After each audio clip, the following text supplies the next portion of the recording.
Le pouvoir d'achat, c'est l'un des principaux thèmes de cette campagne. Il y a aussi l'emploi. La CPME fait ses propositions aux candidats. La Confédération des petites et moyennes entreprises a présenté sa feuille de route. 76 propositions regroupées autour de 5 thèmes.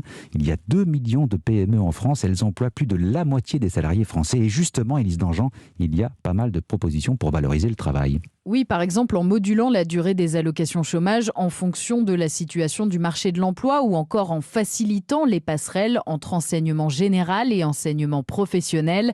Par ailleurs, la CPME propose de défiscaliser les heures supplémentaires et d'en supprimer les cotisations patronales.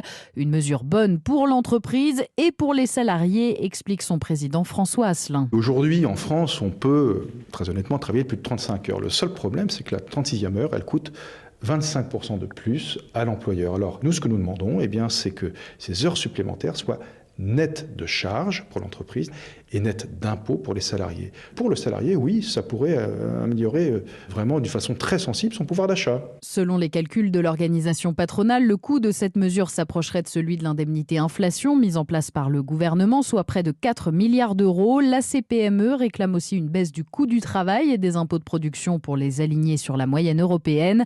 Autre proposition, repousser l'âge de départ à la retraite à 65 ans et inclure une part de capitalisation. Élise Dangean du service économie d'Europe 1.